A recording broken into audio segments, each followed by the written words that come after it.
Simon Sinek, The Infinite Game.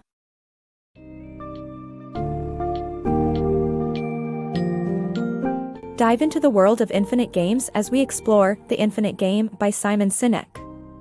Discover how the business world is not a finite game with clear winners and losers, but an ongoing process that focuses on continual improvement and innovation. Learn about the 5 essential practices that make up the infinite mindset, which include advancing a just cause, building trusting teams, studying worthy rivals, preparing for existential flexibility, and demonstrating the courage to lead.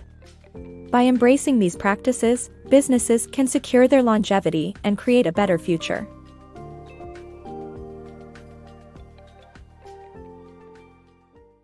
Embracing the Infinite Game.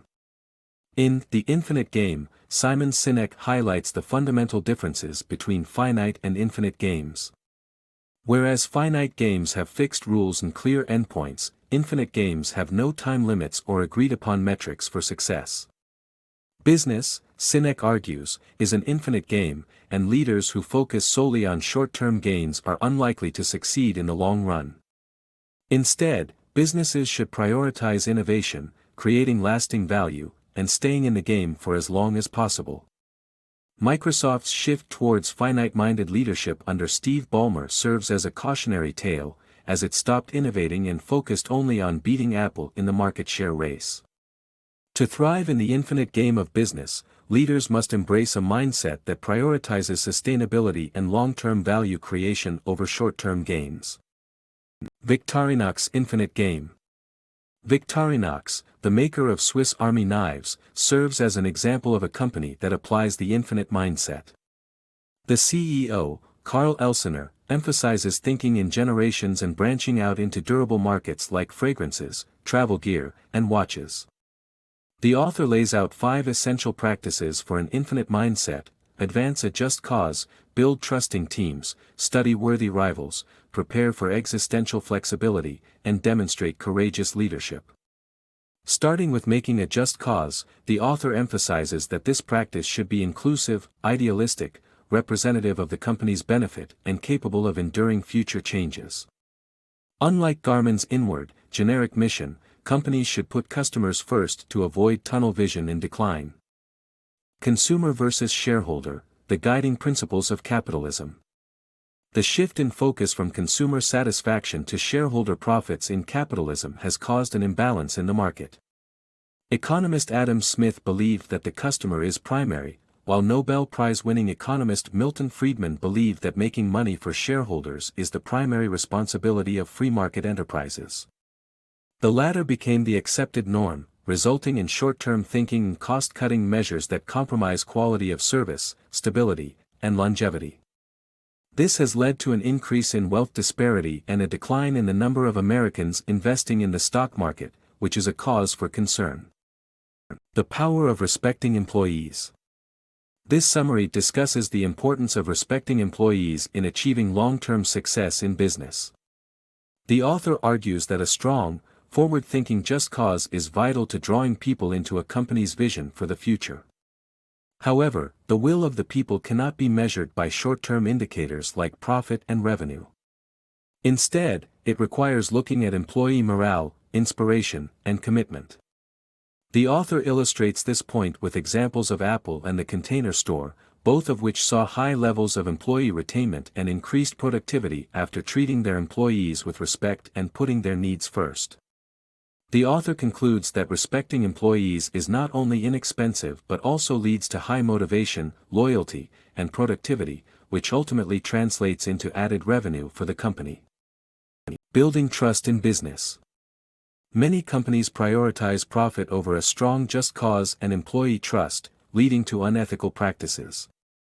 Creating a culture of trust requires prioritizing people over profit, aligning behavior with values, and encouraging open communication. Building trusting teams through regular meetings, such as the weekly business plan meetings at Ford, can lead to better performance and fewer accidents. Leaders must strive to create a trusting culture, as seen in Shell's oil rig meetings, to improve employee satisfaction and loyalty. In contrast, unethical practices, such as those at Wells Fargo, arise when employees are pushed to prioritize profit over people. The power of having a worthy rival. The concept of having a worthy rival is not only limited to sports but can also be applied to infinite-minded businesses. Two companies, Ford and Apple, were able to turn things around by learning from their rivals and performing self-disruption. Alan Mulally of Ford encouraged his managers to study Toyota and Lexus to find out why they were preferred over Ford.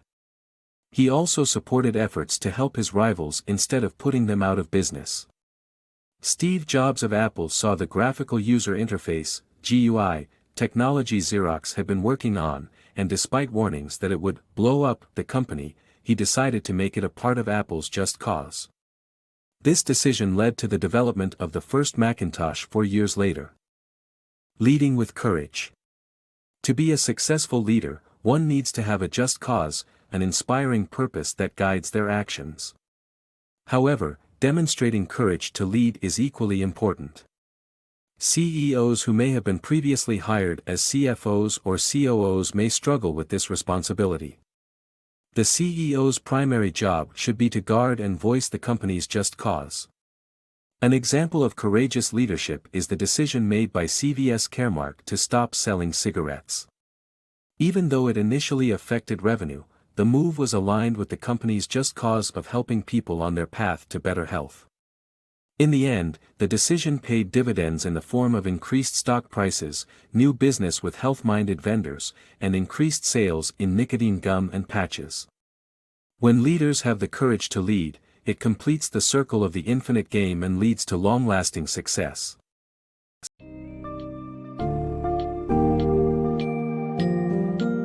In The Infinite Game, Simon Sinek shows how adopting an infinite mindset can lead to sustainable success in the volatile world of business.